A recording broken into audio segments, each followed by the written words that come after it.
Assalamualaikum warahmatullahi wabarakatuh. Waalaikumsalam. Waalaikumsalam. Kembali lagi bersama kami di Suara Akar Rumput karena suara kita Biasa saja. Asik. Seperti biasa dengan saya Andin Abdurrahman. Dian Herdiawan. Agus Setiawan. Mau bahas apa hari ini? Ada suara apa hari ini, Pak? Aduh, ada suara apa nih? Kita akan kita Akan bersuara. Atau ngobrol-ngobrol ringan ya Ringan. mengenai Ringan. pendidikan, terutama pendidikan di Indonesia. Namun sebelumnya jangan lupa subscribe dulu, Oke. komen, jangan lupa tinggalkan komen juga Like and share. di Suara Akar Rumput. Subscriber kalian itu penting buat kami. Betul. Dan juga satu komentar, satu subscriber untuk Indonesia lebih baik. Asik. Oke, kembali ke pokok pembahasan. Oke, Kita lanjut. akan membahas mengenai pendidikan. Pendidikan. Teman-teman semua, ada pertanyaan. Ya. Sudah sejauh mana pendidikan Indonesia saat ini? Silakan Kang Andrian. Berat Kang Andrian. Rada abot ya, Mas. Orang Sunda teh mah aduh ya, abot. Aduh. Pendidikan karena pertanyaannya kabar ya. Sudah sejauh mana kan kabar pendidikan Indonesia saat ini?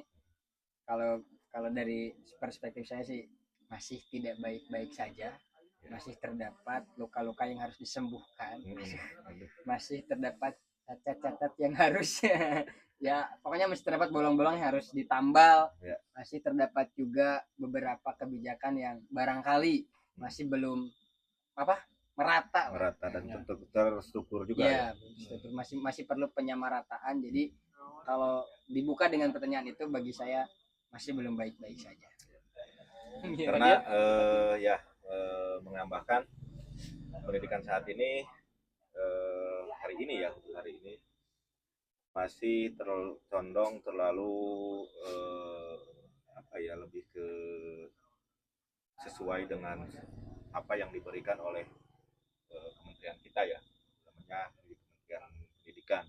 Jadi terlalu baku ya, belum menyeluruh bagaimana pendidikan ini mau dibawa kemana nih, kita itu konsepnya mau bagaimana, belum ada. Kalau istilahnya, kalau pendapat saya itu lebih ke belum ada nyawa yang harus tertanam di baru pendidikan. Hanya dari dulu sampai sekarang pendidikan di Indonesia seperti itu, udah gitu ya.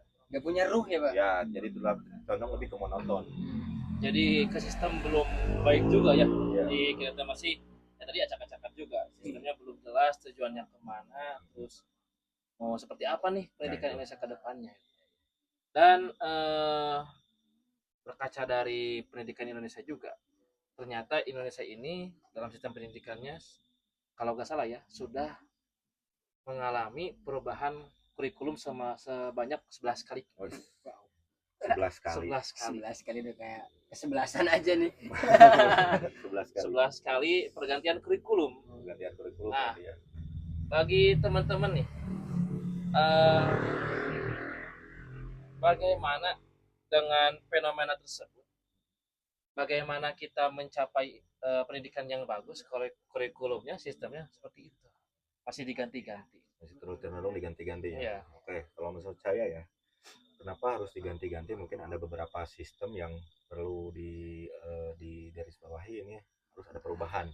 Nah, perubahan itu cenderung tidak terlalu signifikan, justru sudah selalu signifikan antara kurikulum yang awal dan selanjutnya ya, ataupun penggantinya. Itu tidak ada ya, seolah-olah tidak ada perubahan gitu. Tidak ada perubahan yang merujuk pada apa sih tujuan mau pendidikannya gitu. Apa jadi tujuan pendidikan kita tuh apa sih gitu kan. Mau bagaimana. Nah, itu belum ada kejelasan apapun itu tujuannya gitu. Jadi nggak ada mau kita tuh tujuannya mau mana, ataupun kita mau mengkiblat kemana nih pendidikannya gitu kan. Kita penting nggak misalnya untuk kita mau kiblat ke suatu negara? Menurut saya itu penting. Ya. Contohnya kita mau mengkiblat ke negara barat boleh, ataupun kita mau yang dekat-dekat dulu ya, yang di area kita boleh ke Singapura juga gitu kan, ataupun ke negara-negara di dekat-dekat kayak Australia gitu kan, cukup lumayan untuk pendidikannya dan tujuannya juga jelas. Kemudian Ada pendapat lain? Iya, kalau menurut saya kenapa berganti-ganti kebijakan kurikulum, karena masih terikat oleh kepentingan.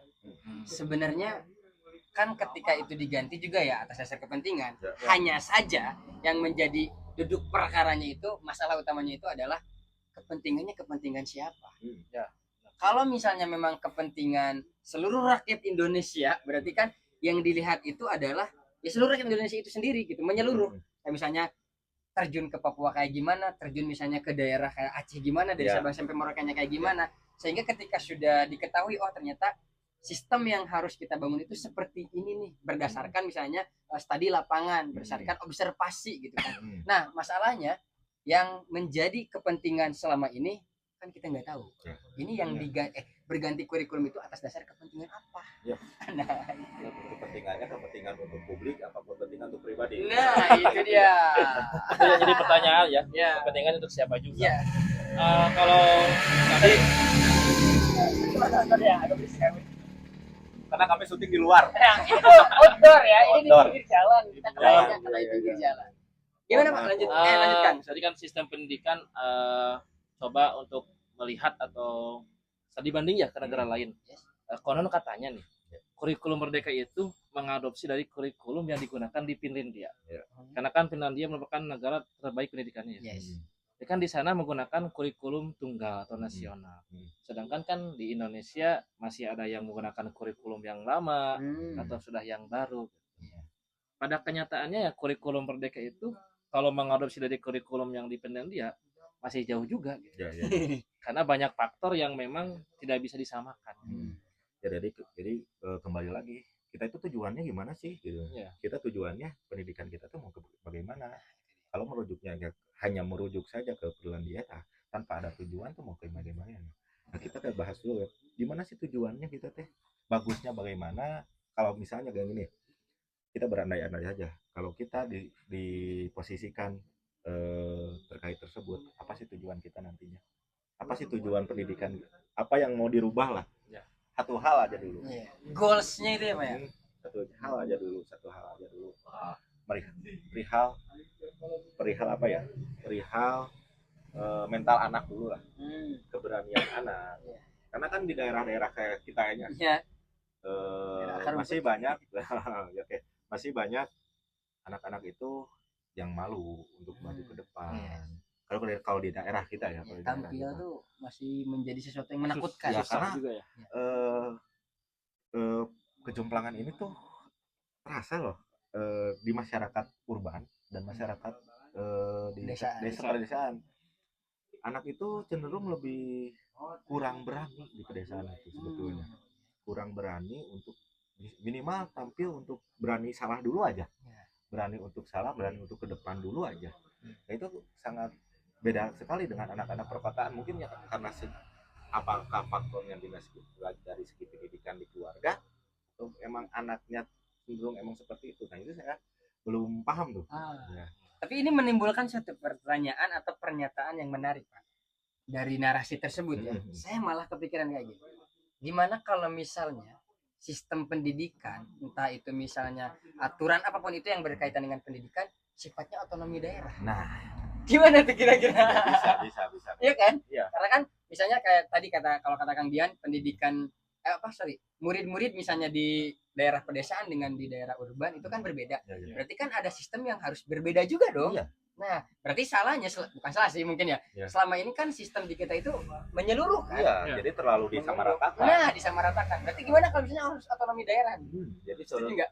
Sebetulnya setuju. Kenapa adanya sistematika itu jangan berpusat pada bagaimana sistematika katakanlah di daerah Jakarta lah. Nah, iya. Di daerah Jakarta itu kan lebih plural ya. Orang-orangnya urbanisasinya lebih udah kental, udah maju lah kalau misalnya berbandingkan dengan desa gitu ya. Sebenarnya kalau misalnya di desa itu kan sangat amat jauh perbedaannya.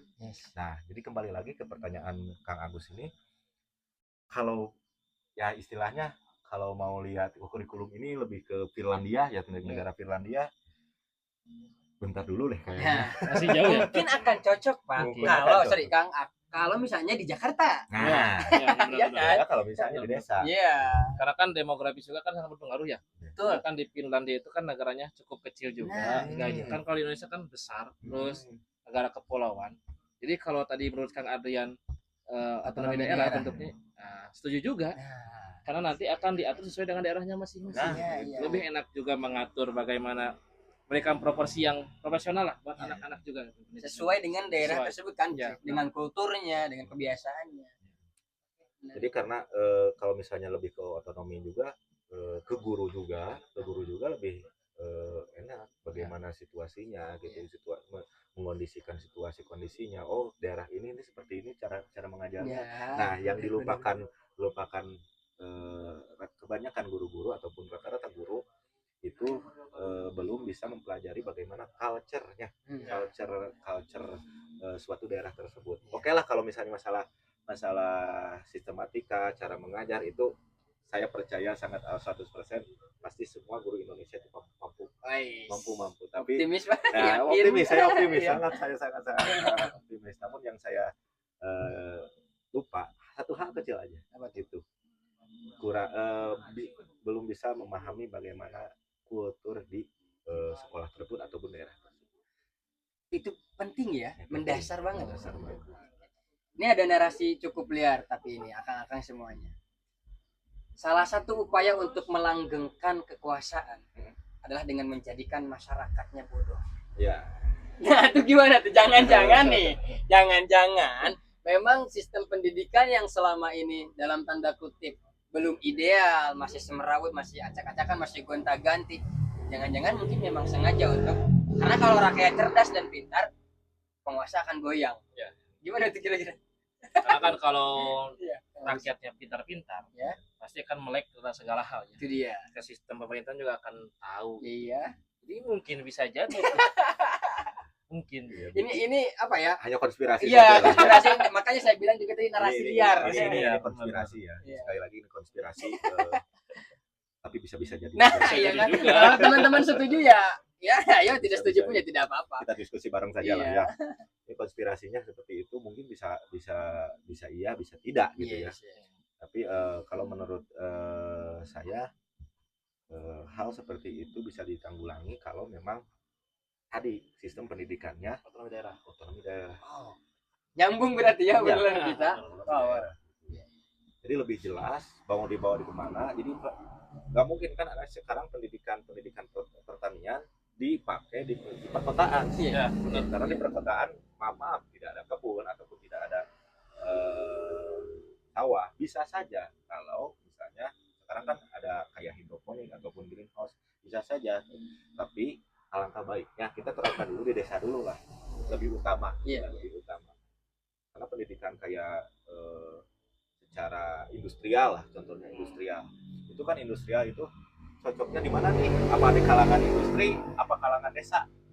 Ya, cocoknya di kalangan desa itu lebih membahas ininya. Apakah salah pendidikan secara lebih pendidikan urban dibawa ke desa? Enggak salah juga. Nah, tapi kita presentasi dulu mana yang lebih utama, mana yang harus diutamakan. Mungkin itulah skala prioritas. karena lebih ke modernisasi juga kan. Ya. Bagaimana situasi si kota juga. Itu dia teman-teman tentang apa seputar pendidikan. Barangkali ada sebuah konklusi atau kesimpulan dari akang-akang semuanya mengenai pembahasan kita malam hari ini.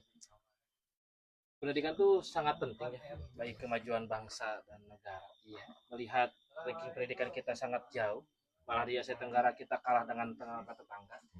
Jadi saya harapkan para pemerintah bisa lebih bijak lagi dalam mengatur sistem pendidikan di Indonesia, karena ini akan kedepannya menjadi tanggung jawab kepada bangsa Indonesia sendiri.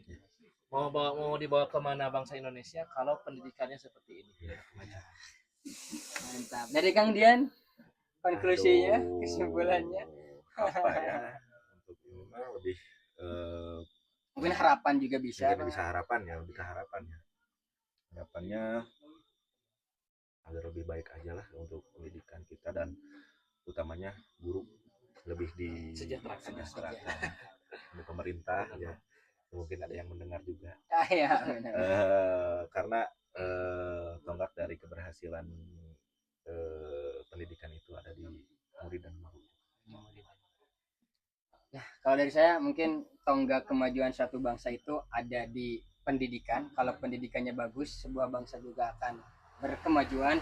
Tapi sayangnya ada sebuah negara yang justru menjadikan pendidikan sebagai program pendukung, bukan program utama. Itu nggak tahu di mana. Terima kasih teman-teman. Itu dia suara kita malam hari ini tentang suara pendidikan. Sampai jumpa di suara-suara berikutnya. Jangan lupa share video ini sebanyak-banyaknya biar semakin banyak para akar rumput yang kemudian bisa tercerdaskan oleh tayangan video ini. Ya. Jumpa lagi bersama kami di Suara Akar Rumput, karena suara kita Biasa biasa saja. saja.